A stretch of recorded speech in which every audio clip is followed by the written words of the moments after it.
Bom dia, boa tarde, boa noite, galera. Nessa série de vídeos nós vamos rever alguns conceitos de orientação a objeto e vamos ver como nós utilizamos Java para aplicar esses conceitos na prática. Então fique aí e vamos lá.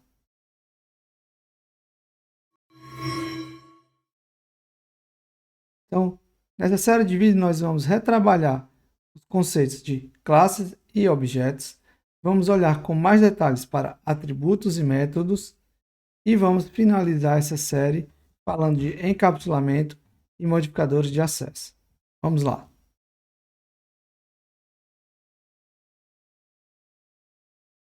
Os primeiros conceitos que nós vamos revisitar são os conceitos de classe e objetos. Como nós já vimos, classes de objetos representam objetos ou um conjunto de objetos com características afins. E ela define o comportamento desses objetos através de suas operações ou métodos, como a gente vai chamar mais comumente, e quais são os possíveis estados que esses objetos podem alcançar.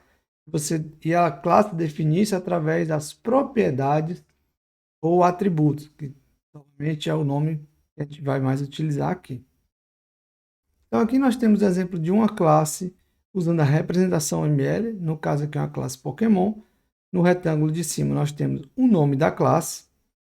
Em seguida, as propriedades ou atributos.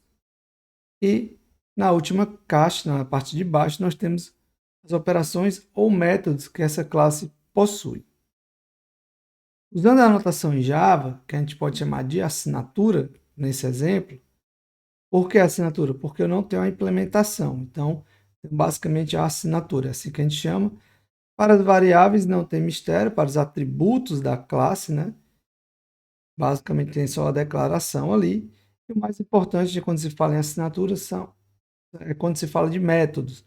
Porque veja que eu não tenho a implementação. É por isso que eu digo, eu tenho só a assinatura, que indica o tipo de retorno, o nome do método, a visibilidade, se ele recebe algum parâmetro ou não. Certo? Então aqui é só para demonstrar como seria a assinatura dessa classe em Java. E mais uma vez relembrando o conceito de objeto, né? Então é uma instância de uma classe. Para você criar um objeto, você precisa de uma classe primeiro, e aí você instancia um novo objeto a partir da classe. E o objeto, ele vai armazenar o seu estado através dos atributos e vai reagir a mensagens enviadas a eles, enviadas por outro objeto. Ele pode reagir também como ele pode interagir com outros objetos através do envio de mensagem.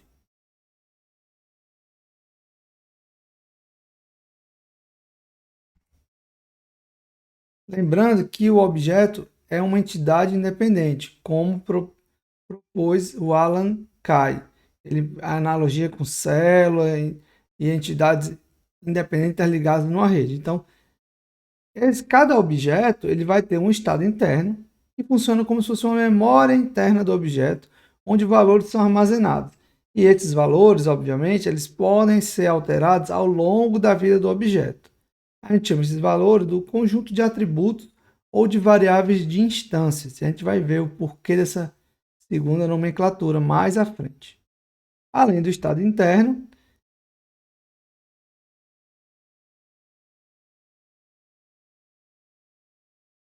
e aqui nós vemos um exemplo, pensando de novo no exemplo do Pokémon. Eu tenho aqui um objeto do tipo Pikachu, um objeto Pokémon, e ele tem alguns atributos, como o nome, que é o Pikachu, o peso, o tipo, a altura, pontos de vida e a experiência. Além do estado interno dos atributos, nós temos o comportamento, que são o conjunto de ações pré-definidas porque isso está na classe. Então, antes de você ter um objeto, você já sabe quais são as ações que aquele objeto vai poder acionar, e elas são os métodos. E através desses métodos é que um objeto vai responder a mensagens vindas de outros objetos.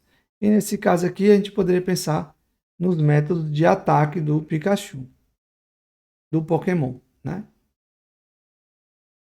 Como a gente viu, para criar um objeto, eu preciso instanciá-lo a partir de uma classe. Então aqui é um exemplo, eu tenho a classe Pokémon, agora eu tenho os atributos em cima e depois tem um método que a gente vai ver que é um método construtor, a gente vai falar desse método especial mais à frente. E aqui eu tenho um código no main, na função principal, que é a primeira que vai ser executada, como a gente viu, né? Então, basicamente, o que eu estou fazendo nesta linha aqui, Pokémon Pikachu igual a New Pokémon, é criando uma instância de Pokémon. E a gente vai ver como esse código altera a memória da máquina virtual à medida que ele vai sendo executado. Então, aqui, novamente, a gente tem a pilha de execução e a memória heap da máquina virtual Java. Quando eu começar o main aqui, ele vai empilhar o método main. Na segunda linha, ele está criando um objeto Pikachu. Então, veja que ele cria um objeto aqui, onde tem o espaço para armazenar as referências. Veja, lembra que a gente falou de valor e referência? Eu, de propósito, coloquei todos os atributos como classes. É um nome, é uma instância de string. O peso é uma instância de double. A altura, uma instância de double. De propósito. Então, eu vou ter, ao invés de valores, eu vou ter referências. E aqui, como eu estou passando esses valores no construtor, para que ele possa ser referenciado, ele já é criado, no caso das strings, duas strings no string pool, como a gente tinha visto antes. E como os objetos são objetos, o double não é o tipo primitivo, ele também criou esses objetos no heap. Se eu estivesse usando o tipo primitivo, como a gente viu anteriormente, ele ficaria na própria stack. Então, beleza. Então, mas para construir o objeto, ele tem que executar o método construtor, que é o próximo passo. E aí sim, quando eu crio o método construtor, quando o método construtor começa a executar, ele cria de fato o objeto na memória heap, e aí você pode ver que o des, que é uma referência para a própria instância, a gente vai falar mais com calma à frente, ele passou a apontar para o objeto que está no heap. E aí vale ressaltar aqui que todos os atributos começam com null. Por quê?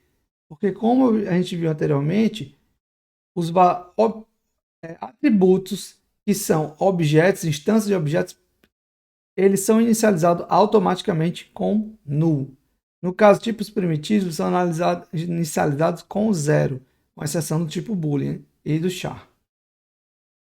Então, na hora que eu iniciar o meu construtor, ele vai criar um objeto com valor padrão, todo mundo null, e aí à medida que eu for executando, por exemplo, eu faço this.name igual a name, e aí ele faz a referência à string que foi criada e passada por construtor, e assim por diante. Então, vai apontar o weight para o objeto, para a instância de double, a altura para a outra instância de double, e assim por diante. Então veja aqui a presença dessa palavra reservada des. Essa palavra reservada des é uma referência que você usa dentro de uma classe e ela é uma referência para a própria instância, como se tivesse um ponteiro para essa instância dentro do heap. Então, é por isso que eu consigo fazer des.name igual a name. Então, estou dizendo, o atributo da minha instância chamada name recebe o valor do parâmetro que eu estou recebendo no construtor. Se você não tivesse o des aí nesse caso, não iria funcionar. Então é importante aqui você captar esses dois conceitos, do des e de como é feito esse armazenamento em memória. Apesar de que você não tem que se preocupar com o gerenciamento de memória aqui, mas é muito interessante você entender como isso funciona para você escrever um código melhor. Agora nós vamos falar sobre os atributos de uma classe. Os atributos eles são as propriedades de um objeto. Eles representam a estrutura dos dados que a classe vai representar. De novo, aqui no meu exemplo, eu tenho o peso, a altura, o tipo, a quantidade de experiência, o nome do Pokémon. Os atributos possuem valores que eles vão naturalmente, ou podem ser naturalmente alterados durante o ciclo de vida do objeto, como a gente viu anteriormente. Agora a gente tem um outro tipo de atributo que a gente não tinha visto, é um conceito novo, que é o atributo de classe. Então, em determinadas situações, eu preciso, ou é interessante, compartilhar atributos entre objetos de uma mesma classe, certo? Então, assim, aqueles atributos eram do objeto. Então, cada instância tinha o seu atributo. Aqui é um atributo que é da classe, então ele é compartilhado entre todas as instâncias daquela classe. E para fazer isso em Java, você usa a palavra reservada static.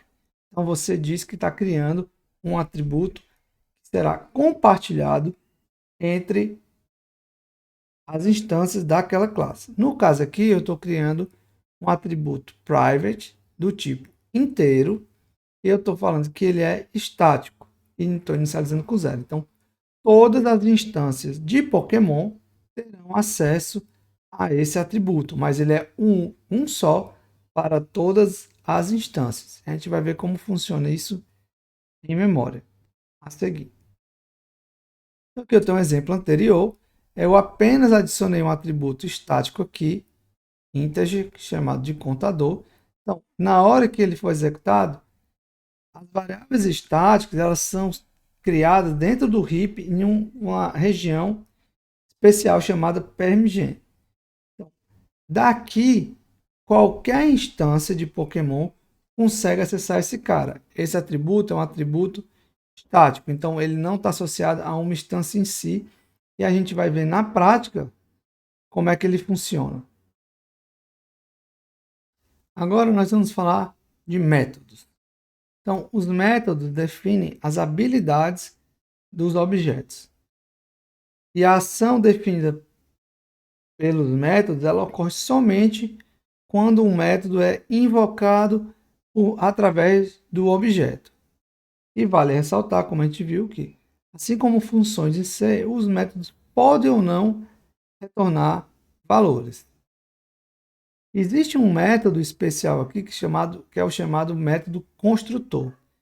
Esse método, esse tipo de método, esse conceito, ele foi introduzido por linguagens orientadas a objetos. E ele determina quais são as ações que serão executadas durante a instanciação de objeto. Ou seja, na hora que você quer criar um objeto, é nele que está definida o que é que tem que ser feito. Então, eles são métodos especiais em Java e eles possuem exatamente o mesmo nome da classe e nenhum tipo de retorno, nem mesmo void, você não informa nada. E uma outra particularidade é que, por ser métodos construtores, eles são executados somente uma única vez quando você está criando um objeto. Ou seja, quando eu uso o comando new em Java, que é o comando para instanciar um objeto a partir de uma classe, o método construtor dessa classe vai ser executado. Além disso, ele fornece uma oportunidade de você inicializar apropriadamente o objeto. Então, sempre que você vai criar um objeto, você tem a oportunidade de, por meio do construtor, inicializá-lo corretamente. Em Java, toda classe possui um construtor. E a gente chama que esse é o construtor padrão. Então, mesmo que você não defina um construtor, ele vai ter um construtor lá implementado que você não está vendo, que é o construtor padrão. Esse construtor padrão, se você não fizer nada, ele vai criar o objeto, não vai alterar nada, mas ele também vai fazer uma chamada ao construtor da superclasse, que é a classe mãe da classe que você está criando. E a gente vai ver isso com mais detalhes mais à frente, quando falar de herança, mas em Java, toda classe herda da classe objeto. Então, quando você não definir um construtor, o construtor padrão vai chamar o construtor da classe objeto. E aqui é a cara de um construtor padrão internamente, se você não tiver implementado um. Ele vai, é como se toda classe vem com isso aqui embutido, apesar de não parecer para você. Então, se você não declarar nenhum construtor, é isso que vai ser executado. Aí você pode estar pensando, já que o Java me fornece um construtor padrão, eu não preciso me preocupar em ter um construtor. Será que realmente é necessário? E aí eu vou lhe dizer que sim, em muitas situações, é necessário criar um construtor. Por exemplo, eu posso usar um construtor para obrigar o usuário a passar certos argumentos durante o processo de criação. Mas para que isso? Então, aqui um exemplo prático é: eu não quero que o cara crie um objeto do tipo Pokémon sem nome. Então eu posso dizer que o construtor recebe uma string com parâmetro e dessa forma eu obrigo o usuário, aquele que vai usar a minha classe, aquele que vai querer criar um Pokémon, a informar um nome. Além disso, em outras situações, eu posso precisar fornecer maneiras diferentes de criar um objeto. E eu posso fazer isso definindo múltiplos construtores. E vale ressaltar que é uma boa prática definir pelo menos um construtor. A gente vai ver agora um exemplo de múltiplos construtores. Então aqui eu tenho a classe Pokémon, é a mesma de antes, eu apenas adicionei um construtor. E aqui, esse construtor primeiro, que recebe o nome, o peso, a altura, tipo e o HP, é o mesmo anterior, mas eu também dei uma opção de criar um Pokémon informando apenas o nome e o tipo. Então, se eu não sei o peso, a altura e o HP, eu posso criar passando só o nome e a string. Então, vai acontecer de você passar por situações como essa, onde você quer criar, fornecer maneiras diferentes de criar o mesmo objeto. E você pode fazer isso fornecendo múltiplos construtores. E para finalizar essa sessão, nós vamos ver o que são métodos de classe. Então, um exemplo clássico são os métodos da classe Collect, que a gente vai utilizar durante a disciplina, mas uma característica dos métodos de classe são métodos estáticos, eles só podem acessar atributos estáticos. Mas o que são métodos estáticos? Assim como atributos estáticos, os métodos estáticos são aqueles que são compartilhados entre todas as instâncias de uma determinada classe. E aí a gente usa o mesmo modificador static para definir um método estático. E vocês já viram com certeza um método estático que é o próprio public static void main, o método principal. Então, como esses métodos são estáticos, eles são definidos em tempo antes da compilação, eles não conseguem acessar atributos de um objeto, ou seja, de uma instância, mesmo que seja uma instância da mesma classe, diretamente. Porque quando o método é criado, ele é criado antes da execução do programa. Por isso que ele é um método estático, assim como os atributos estáticos. Então, ele não conhece as instâncias. Então, para que você acesse um método, um atributo ou um método de uma instância, você não consegue fazer isso diretamente. Então, a gente vai ver isso na prática mais à frente. Isso acontece pelo que eu acabei de explicar e porque eu não tenho acesso à referência des, porque esse método ele é criado antes da instância. Então, ele não tem acesso para nenhuma instância nenhuma referência do tipo desse. Justamente por essa característica. Porque a chamada, então dessa forma, a chamada a esse método, ele não é feita via instância, ela é feita diretamente na classe. E aí, independente do tipo de método que você tem, são métodos normais, ou método de instância, mas a gente vai chamar só de métodos, ou se é um método estático, um método de classe, normalmente a gente chama só de método estático. Independente disso, existem algumas regras na passagem de parâmetro. São regras simples, mas que são diferentes de outras linguagens. Então, em Java, o número de parâmetros passados deve ser igual ao da definição. Para quem só trabalhou com C e Java, talvez isso seja óbvio. Mas, por exemplo, em Python, você tem opções de não passar todos os parâmetros. Aqui em Java você tem que passar todos. E, consequentemente, cada parâmetro que você passa individualmente, ele deve ser compatível com a definição. Então, a ordem que ele é definido lá no método, se o primeiro é um string, você tem que passar o primeiro como string, se o segundo é o double, ele vai passar um double e assim por diante. Você não pode inverter essa ordem. E aí, vale uma coisa aqui que a gente viu antes. Quando eu passo um tipo primitivo como parâmetro, a passagem é por valor, ou seja, como se ele passasse uma cópia. Você tem uma variável guardando esse valor fora do método, né, e passa esse valor para o método, ele passa uma cópia, porque é um tipo primitivo. Porém, se você passar um vetor ou objetos, aí você passa uma referência. E aí, como a gente viu anteriormente, se eu alterar a referência, eu estou alterando diretamente lá no heap. Então, quaisquer outras variáveis que tenham essa mesma referência, elas vão, ao acessar o objeto, vão ver que ele foi modificado, ou vão acessar os novos valores do estado interno.